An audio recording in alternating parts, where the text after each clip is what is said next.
Each person is prone to making mistakes, but sometimes they can be very costly, including in monetary terms. I present to you a collection of the most expensive mistakes in the world that could have been avoided. Enjoy your viewing. Residents of Japan have long been accustomed to endless natural disasters, as this island nation is located at the junction of 4 tectonic plates that are constantly in motion. Each year, Japan experiences about 1,500 earthquakes. Since the 18th century, people have learned to adapt buildings to withstand frequent tremors. Unfortunately, sometimes even these methods are powerless against the forces of nature. On January 17, 1995, in the western part of Honshu, Japan's largest island, near the port city of Kobe, one of the most destructive earthquakes in the history of Japan occurred with a moment magnitude of 6.9. Although the tremors lasted only 20 seconds, Kobe was almost completely destroyed. The earthquake damaged over 120,000 buildings, including parts of the expressway connecting Kobe and Osaka. The collapse of this structure led to a large number of human fatalities. Investigations revealed that the solitary reinforced concrete supports had long needed maintenance, which had not been conducted for several decades. Moreover, the design of the expressway did not meet safety standards in the event of earthquakes. Unfortunately, most of the destroyed buildings also did not comply with Japanese standards. The total damage in Kobe was estimated at $200 billion. Undoubtedly, this was caused by a natural disaster, but if the city authorities had taken care of modernizing the buildings in advance, such a number of human casualties and destroyed structures could have been avoided.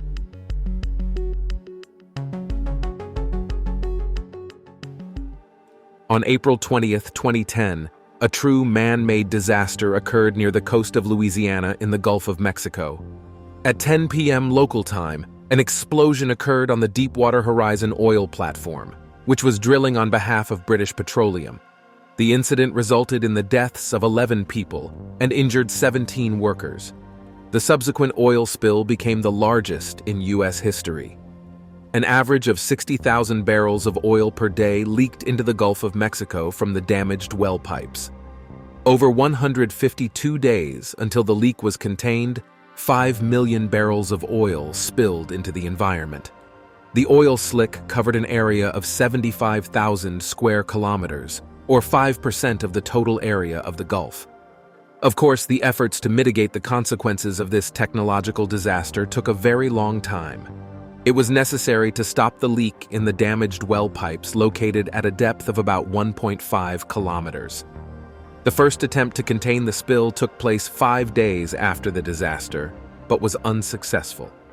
On May 7, 2010, a 100-ton steel dome was lowered to the well by robots to help prevent catastrophic pollution of the Gulf of Mexico. However, the formation of large amounts of hydrates forced the cessation of the dome installation. The oil leak was finally stopped only on August 4th, thanks to the hydrostatic pressure from the drilling fluid and cement pumped into the emergency well. The work on fully sealing the well was completed on September 19th. However, as you understand, sealing the well was not enough, as it was now necessary to eliminate the oil slick. This effort stretched over 3 years, although the slick was never completely eradicated. Now imagine the cost of all the work to address the aftermath of the accident on the Deepwater Horizon oil platform. Initially, British Petroleum set up a compensation fund of $20 billion, but the actual cost of all measures amounted to $63.4 billion. Additionally, the U.S. government imposed a fine on British Petroleum of $20.8 billion. The total amount of losses that the multinational oil and gas company had to bear after the Deepwater Horizon explosion amounted to $104.2 billion. This is simply a staggering sum. The Nanfangao Bridge, located in the fishing port of Nanfangao, was the only single-arch steel bridge in Taiwan. On October 1, 2019, the 140-meter bridge collapsed. As a result of the incident, 6 fishermen died, their boats crushed by debris. At the moment of the collapse, a tanker truck was also crossing the bridge. It fell into the water and caught fire, but its driver managed to survive. The Nanfangao Bridge was constructed in 1998 and was managed by the Taiwan International Ports Corporation. It was a single-arch, tied-arch bridge made of steel.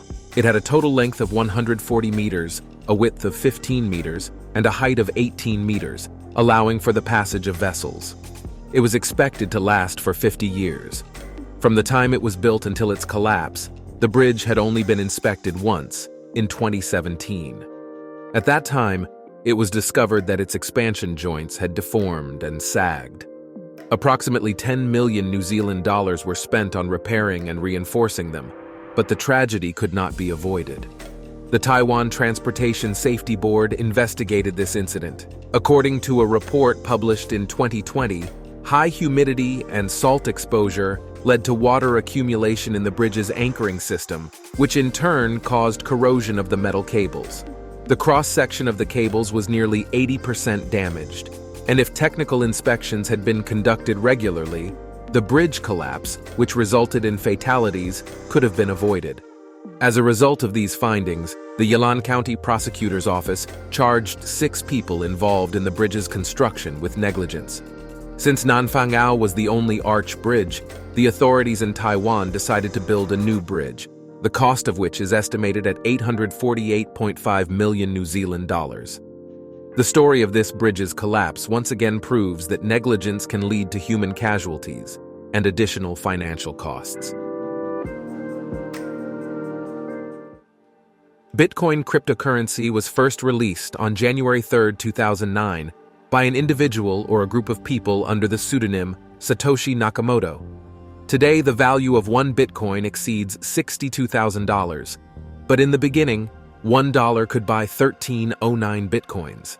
Back then, few were willing to invest in such a currency, but British developer James Howells believed that his investment in cryptocurrency would one day yield a great profit. He purchased 7,500 BTC, which were stored on his hard drive. In 2013, James decided to throw out all the unnecessary items from his house. In the drawer of his computer desk, he found 2 identical hard drives. He remembered that one contained useless files and the other contained bitcoins. For some reason, he assumed that the unnecessary device was at the back of the drawer, and without checking, he took it out to the trash. In 2017, when the value of bitcoins surged to $13,000 per coin, James decided it was time to cash in and retrieved his hard drive. When he connected the device to the computer, it turned out that it contained those same unnecessary files, which meant that the hard drive with 7,500 bitcoins had been accidentally thrown into the trash bin. Naturally, James was very upset, and then he decided to try to find his fortune. He attempted to obtain permission to inspect the landfill and studied the routes of garbage trucks. The area where his hard drive was supposed to be located measured 200 square meters. The depth of the trash there reached 15 meters. In total, James had to sort through at least 300 tons of garbage. However, the authorities did not approve his request, as such actions could negatively impact the environment. Then, James assembled a whole team and devised a new plan, taking into account environmental issues. According to it, robots would work at the landfill, and a special device would be installed for sorting the garbage, which would also process the waste. If James had managed to find his bitcoins, he would have kept only 30% of the total sum for himself, and the rest of the money would be given to his team, the authorities, and to charitable foundations. Unfortunately, he was never able to obtain permission to access the landfill. Just imagine how devastated James was, considering that at the current rate, one Bitcoin is worth $62,431, meaning he threw away over $468 million in the trash bin. Today, Netflix is a globally renowned service offering access to thousands of movies and series in high quality on a subscription basis. But did you know that this world-conquering streaming platform originated from a small company that rented DVDs? In August 1997, Netflix co-founders Reed Hastings and Mark Randolph opened an online DVD rental store. At that time, they had 30 employees and a collection of 925 movies. To watch a movie, users simply needed to register, select the desired film, and order the disc. The business was launched with an investment of $2.5 million, which, as you can imagine, has paid off nearly 1 million times over. Netflix's only competitor at the time was the similar platform, Blockbuster. However, Hastings and Randolph managed to develop a brilliant business strategy, which eventually enabled them to outpace their competitor. In 1999, Hastings and Randolph decided to innovate by introducing a subscription service. Additionally, a smart algorithm could recommend new movies based on users' interests. Thus, Netflix built its own business model of unlimited movie and series rentals with a fixed rate, without any due dates, late fees, or delivery charges. A year after switching to the subscription model, Netflix had 300,000 subscribers receiving DVDs by mail. Naturally, this strategy was initially unprofitable, and the company was losing money. At that point, Netflix's management offered to sell 49% of its stock to their competitor Blockbuster for $50 million, proposing that the service's domain be renamed to blockbuster.com. Under the terms of this offer, Netflix would handle online sales while their competitor would manage the acquisition, storage, and delivery of discs. However, Blockbuster, then valued at $5 billion, was confident in their conservative business model and declined the offer. Despite many setbacks, Netflix survived and began to gain popularity by 2002. When the world transitioned from DVDs to online streaming, Netflix quickly adapted its business strategy. It took Blockbuster more than 2 years to make this shift. By then, Netflix had already secured a firm leadership position. In 2010, Netflix went global, making their subscription available everywhere on the planet. Blockbuster could not withstand this blow, especially with another competitor, Redbox, entering the market. All this led to Blockbuster's management declaring bankruptcy in 2010. In 2020, the outbreak of the coronavirus pandemic played into Netflix's hands. That year, the company's revenue amounted to $194 billion, which was 38 times higher than Blockbuster's peak profits. Thus, Blockbuster's refusal to buy half of Netflix's stock for $50 million became a fatal error. On August 12, 2000, Russia experienced one of the most horrific disasters involving the nuclear submarine Kursk. The K-141 Kursk was a Russian nuclear-powered ballistic missile submarine, measuring 154 meters in length, with a surface displacement of 14,700 tons. On the day of the tragedy, the submarine was conducting a training exercise near the Kola Bay in the Barents Sea. What exactly happened at a depth of about 30 meters remains unknown, but according to the official version, there was a severe explosion in the torpedo compartment, followed by a second, even more powerful explosion 2 minutes later. Following these explosions, the Kursk sank to a depth of more than 100 meters. On board the submarine that day were 118 crew members, 23 of whom survived the initial blasts, but tragically did not live to be rescued. In fact, there were many theories about what could have caused this terrible tragedy. Initially, it was believed that the Kursk had collided with the American submarine Memphis, but after extensive investigation, it was determined that the explosion in the torpedo compartment was due to improper maintenance of the kit torpedo. Before the explosion, there was a hydrogen peroxide leak, and the subsequent chemical reactions led to the ignition of kerosene vapors, triggering the detonation of the torpedo's warhead. This was followed by a fire, which caused the detonation of all the other torpedoes in the first compartment. It took 14 months to raise the wreckage of the Kursk. The cost of this rescue operation amounted to $70 million.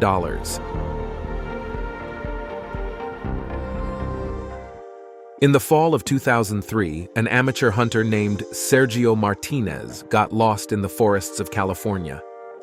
Hoping to attract the attention of rescue helicopters, he decided to light 2 signal fires. His idea partly worked. The hunter was spotted and rescued, but the 2 small fires quickly grew and became the cause of the largest forest fire in California's history. Strong winds rapidly spread the flames, and firefighters were powerless to combat such a wildfire. The area affected by the fire was 1,134 square kilometers. To give you an idea of the scale of the fire, It could fit 2,700 football fields or even the entire area of Hong Kong. As a result of the fire, 2,232 homes were destroyed. But most tragically, 15 people died during the incident. The total damages were estimated at $970 million. Undoubtedly, Sergio Martinez faced punishment for what had happened. He was sentenced to 6 months of incarceration, 960 hours of community service, and fined $9,000. The incident involving Sergio Martinez demonstrates the terrible disaster that can result from lighting a small fire in the forest. June 4, 1996, was one of the most unfortunate days for the European Space Agency. On that day, during the launch of the Ariane 5 rocket, there was a failure in the onboard software, leading to its destruction.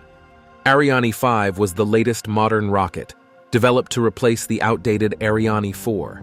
The rocket was equipped with 4 incredibly expensive satellites, but at 37 seconds into the flight, something unexpected happened.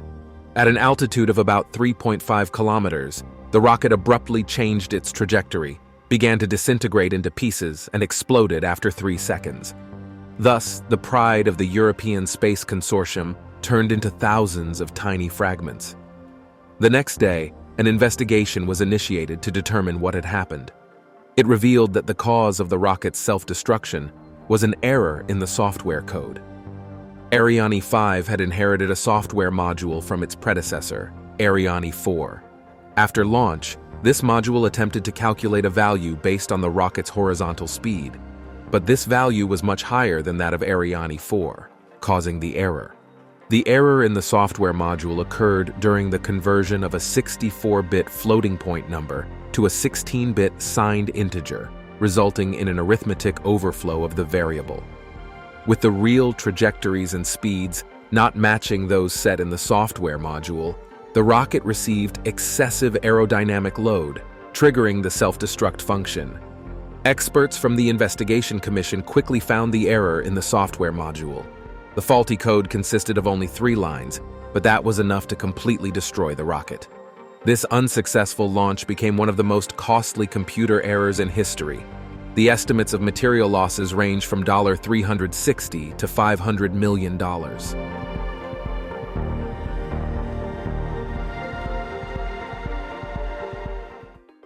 The 200-meter cargo ship Golden Ray, built by Hyundai Mipo Dockyard, was designed to transport automobiles.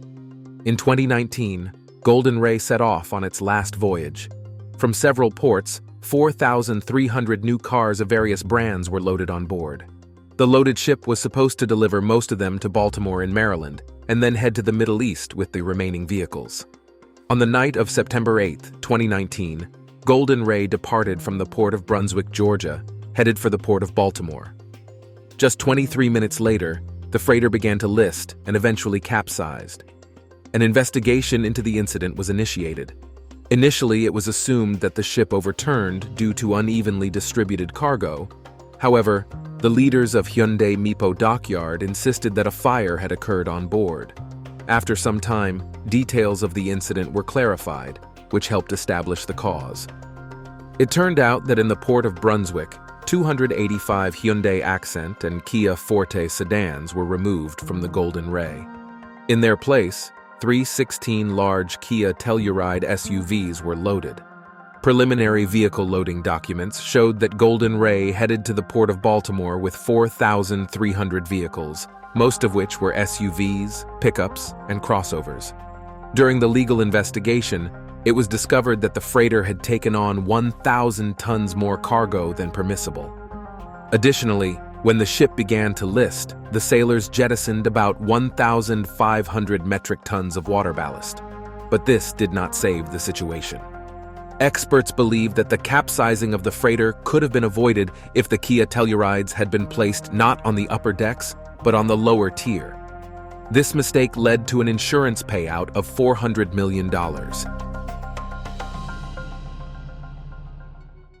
In 2003, employees at a California-based aerospace corporation were assembling the 1.5-ton meteorological satellite NOAA-19.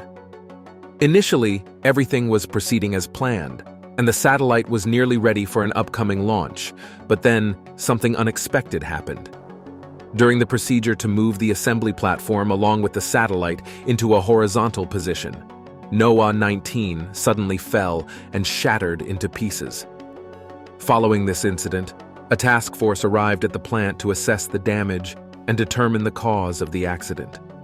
The investigation revealed that the accident was caused by negligence.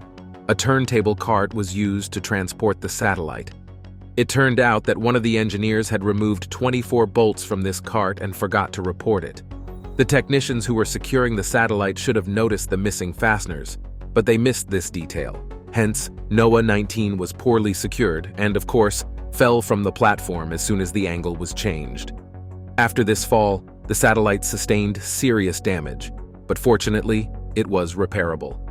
The repair was estimated to cost $135 million. The manufacturer had to bear the responsibility for the satellite's damage. Thus, the company not only missed out on profit from production, but also incurred losses. At that time, the company did not have such large funds, so state funds were also used for the satellite's restoration. Eventually, the satellite was repaired and launched in November 2009 from Vandenberg Base. It operated for 12 years in orbit instead of the expected 2. In this story, a completely foolish mistake by the workers cost the creators of NOAA-19 an incredible amount of money. The Hubble Space Telescope was launched into space in 1990 and continues to serve science by sending very important data about space. Of course, like any other device, Hubble sometimes encounters problems, and the most famous of these occurred in 1993. After the launch of the telescope, scientists noticed that the images it produced were of lower resolution than expected. This was due to spherical aberration caused by a manufacturing error in the primary mirror. The mirror for the Space Telescope was manufactured by Perkin-Elmer. It is worth noting that the process of making such a mirror is very long and complex. First, pieces of borosilicate glass are subjected to thermal treatment in a special mold for a week. After this, the glass is rotated and gradually cooled. Then it is polished and ground to an accuracy of 20 nanometers. Errors were made during the production of the main mirror, resulting in a deviation of just 2 microns, but this was enough to alter the telescope's characteristics. The first error occurred during the assembly of the device that controlled the mirror's parameters. It is likely that mistakes were made at this stage, and the device showed incorrect data. The second error was that the project leaders decided to trust this device, although other detectors indicated a deviation of 2 microns. Of course, this problem needed to be rectified, but it was not simple to do so. The initial plan was to bring Hubble back to Earth, fix the mirror defect, and relaunch it. However, this idea was risky, and the costs of such actions would have been colossal. Therefore, it was decided to correct the mirror directly in orbit using the CoStar module. CoStar is a system of mirrors that adjusts the focus of the light reflected from the main mirror. The cost of rectifying the error made by Perkin-Elmer cost NASA and the European Space Agency several tens of millions of dollars. Almost everyone on the planet has heard of the book Harry Potter. Today, Harry Potter is known as a unique bestseller, but once many publishers rejected it. The book Harry Potter and the Philosopher's Stone was written by British author J.K. Rowling in 1995. She worked on it from 1990, over 5 years. When the novel was completed, her literary agent approached several different publishers to get it published. Surprisingly, 12 publishers found the book uninteresting and rejected it. However, one publisher named Bloomsbury agreed to try and publish 500 copies of the book in 1997. As you might have guessed, the book became a real sensation. Its popularity grew every day, and then Bloomsbury released 70,000 copies of the novel. Thus, Harry Potter rapidly became a global bestseller. By 2018, over 500 million books had been sold in 73 languages. Moreover, a feature film was made based on the novel, turning Harry Potter into a full-fledged franchise. Bloomsbury continues to profit from the bestseller's sales. In 2020 alone, this figure was no less than $200 million. Now imagine how those 12 publishers who found the first book about the boy Harry Potter too boring felt. Crab meat has a delicate, refined taste that leaves no one indifferent. The tastiest meat is found in the leg phalanges, and aficionados of this delicacy are willing to pay huge amounts of money for it. In 2003, marketers at the Red Lobster restaurant chain decided to boost their profits through the love crab meat enthusiasts have for this delicacy. They offered their customers the Endless Crab promotion. Visitors to Red Lobster could pay $22.99 and eat as much crab meat as they could manage. According to calculations, people would not be able to eat too much, so this promotion was expected to generate a decent profit. However, this plan did not work. In fact, it led to losses. The generous offer certainly attracted many customers, but the owner of Red Lobster did not anticipate the insatiable appetites seafood lovers could boast. People began to hold real crab-eating marathons, depleting all of Red Lobster's stocks. To reduce losses, the financial department of the restaurant chain decided to raise the price of participating in the promotion by a few dollars. But this did not stop the influx of those wanting to gorge on crabs at a low price. In the first 4 months of the promotion, Red Lobster's losses amounted to several $million, and the restaurant had to abandon the idea. Even the company's president, Edna Morris, decided to leave her position after the failed promotion. Similar promotions are sometimes held by meat restaurants, but animal meat is much heavier than the dietary meat of crabs. The idea of Red Lobster was doomed from the start because the appetites of the visitors exceeded the wholesale price of the product. Restaurateurs of seafood establishments explained that the $22.99 promotion for unlimited crab could only have been profitable if the cost of 500 grams of crab meat was $3.50. Since, on average, one person can eat 1 kilogram of this product. However, during the promotion, the cost of 500 grams of crab meat was more than $5, and participants in this generosity feast leisurely ate 5 to 3 kilograms of the delicacy.